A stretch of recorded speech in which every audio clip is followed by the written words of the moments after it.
Eli Manning to the bench for the first time in over 13 years. Eli addressed the decision and the end of the streak today. That's hard.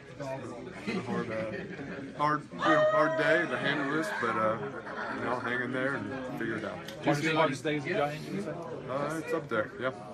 Do you feel like you might have started your last game for the Giants? I don't know. I don't know. I'll take it one week at a time.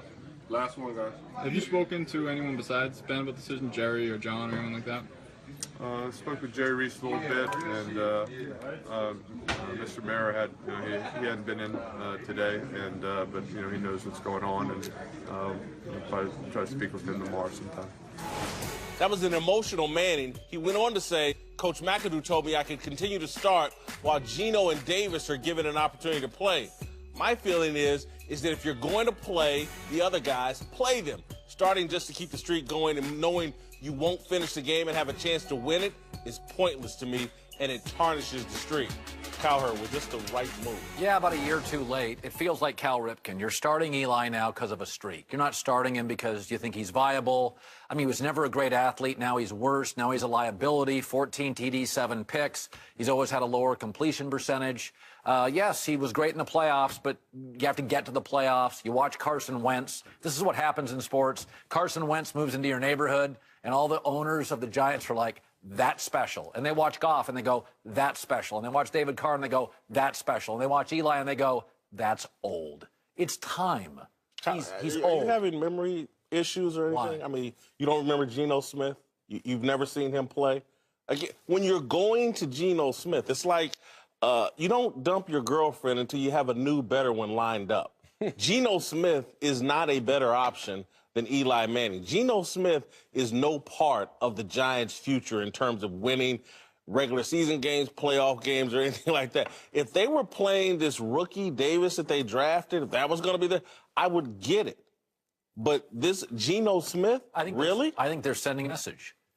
I said, Eli, it's been great. To me, this is about a message. Then play the rookie. I think they plan on eventually playing him. Geno, I just don't know how you sell your locker room internally. Now that. Geno Smith's our guy. I'm with you on that. Geno Smith, from what I've seen, he is not the answer. If you're talking about going to your young third-round draft pick in Davis, absolutely. And here's another thing. When you look at this division, you got all three other teams with young quarterbacks. Kirk Cousins with Washington. You got, obviously, Pennsylvania. And then you got Dak Prescott. They all have played really well. Dak Prescott not so hot the last few weeks. And you're not going anywhere with where you currently sit at the quarterback position. So move on. But to Geno Smith, to your point, this is not what I would be looking forward to coming into this week, starting with Geno Smith. With his track record, with what he's done over the course of his career, it's not been great. So this is not a viable option, in my opinion. Yeah, it makes no sense whatsoever. I'm actually shocked. Why would you do this at this point in the season? Just let him finish it out. You owe it to him. I don't care. If the third rounder is not good enough to play over Geno Smith, you don't put Geno Smith over Eli Manning, a potential Hall of Famer. It makes no sense to me. I think the Giants and Coach McAdoo or whoever's pulling the strings over there, this is something that's covering their own butts or saying, hey, the season's, it was because of Eli Manning. I think it's disrespectful. I feel bad for Eli. Let him go at the end of the season. This is not what you do to a guy that brought you 2 Super Bowl rings. Let's offer him a modicum of defense, a fig leaf. They went to Eli and said, you can keep starting, and we're going to just play the other guys. Eli, to his credit, might say, no, I don't want any part of any sham starts or whatever. And so maybe in their mind, they feel like their hand has been forced. They didn't want to go to Geno Smith. They know that's a tough sell in their locker room. They wanted to go with Eli. But I have a lot of respect for Eli and said, hey, man, either I'm good enough to be your quarterback, I'm the guy that's won 2 Super Bowls with you, Manning family, royalty, quarterback position. If I'm not good enough to start, let me pull the rug out from underneath you, throw Geno out there. Maybe you'll appreciate me. Well, we don't know. Geno could be popular in the locker room among players. I mean, he could be. I don't know. I mean, Davis Webb played out west in Cal. Nobody. I could also be 200 pounds, Colin. But no, I think to your point, they want to see what else is out there. I think they do. And I think they did go to Eli with this. It's been reported. So I think your point is a real one. But coming, how many years now? I saw a stat earlier this year that if you take Odell Beckham out of his career, is that Eli's completed 59% of his throws. We kill Cam for that. And Cam's an athlete. Cam can win games on his feet. Eli's won 2 Super Bowls. Okay, great. He's done a lot of people have done a lot of things. In today's NFL, where offensive lines, because of the new CBA, are worse, where you got to make some plays with your feet. Deshaun Watson comes into this league, pow. Like Carr, pow. Guys can run. Russ, he just can't make plays. He's a complete liability back Listen, there. I think we all get it, but you got to have a better option. Yeah, I think we got Geno Smith. Nathan Peterman, hold my beer. Wait till you see what I do this weekend. Come on, look at the guys that they've lost to this year. You've lost Odell Beckham. You've lost to Exactly. Brandon. You've lost all these guys. It makes no sense. He's not the only reason. This is what I want to be crystal clear about. Eli Manning is not the reason why the New York Football Giants is as bad as they are. He's a part of the reason, but he is not the only reason why. To your point, they've lost a lot of key members of that offensive unit. Their offensive line has been atrocious all year long.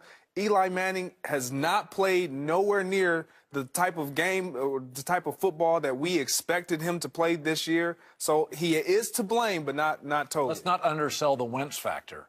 Biggest rival, Eagles, have this superstar Geno Smith, Colin. Let me ask you another question. Let me give you a chance to get on stable ground here.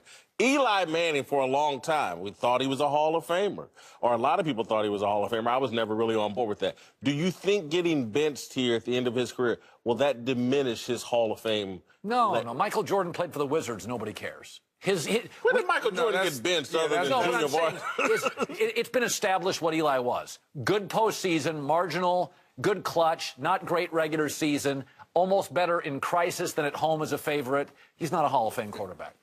He's not a Hall of Famer. No. I mean, it's been Okay. established what he is. The benching's not going to help or hurt. I mean, we kind of know what he is. Yeah, I don't see him as a Hall of. I've never seen him as a Hall of Fame quarterback. I'm in total agreement with you. But again, we have this standard, and Tony, you know, you'll be in the Hall of Fame. It won't be a problem. But they have this foolish standard with the Hall of Fame committee. If you can't tell the story of the NFL without mentioning this guy's a Hall of Famer. And I can see that nutty explanation. Well, the Giants won 2 Super Bowls with Eli. They beat and Brady. he had they beat Brady. They had the incredible throw and scramble with David Tyree. Oh, my God, of course you have to have him in the Hall of Fame because he's part of the overall NFL narrative. And I just think that's bogus. I think that's a bogus standard. The guy wasn't dominant enough at his position for a sustained period of time. I don't even know if he was ever super Do you think dominant. he's a Hall of Famer? Well, I think if you look at the numbers, it's kind of like Phillip Rivers down there, too. I mean, No, if you look another at the, non-Hall of Well, if you look at the numbers, from a numbers standpoint, to the guys that have already gotten into the Hall of Fame, guys without Super Bowl rings, I think Dan Fouts probably rings true, that these numbers are just, they're better than it was in Don Coryell, Air Coryell, where they air the ball out every 2-3 plays. They're throwing the football. Tony, there was a league that used to allow defense. I don't know if you ever heard. The NFL used to allow guys to play defense. It was an incredible league. What they've done now. Anyway, Eli Hall of Fame? No, the fact that we have to debate whether he's a Hall of Famer or not, no, he's not. When you look at what he's done, it doesn't totally supersede what his lack of performances has been. And when you look at a Hall of Famer, you tend to look at them. Tony, did you make your teams better? Yes. Okay. Has Eli made the New York Football Giants? I think those Super Bowls, he came up in clutch. I'm not going to say he's not a Hall of Famer. I'm not going to say he is. Your last few seasons with Atlanta, did you make that team a better football team? Yes. Has Eli Manning made the New York Football Giants a better football team the last 2 years he's been there? Listen, I think we can sit here and debate it all you want, like with players being hurt and offensive line woes.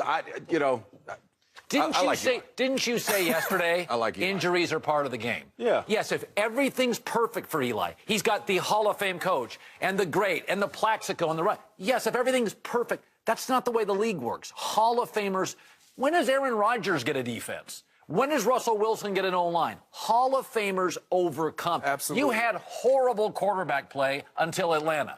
You were still a Hall of Famer on your way. Hall of Famers don't need a bunch of stuff to be Hall of Famer. Cal Ripken, for a big chunk of his career, had nobody around him.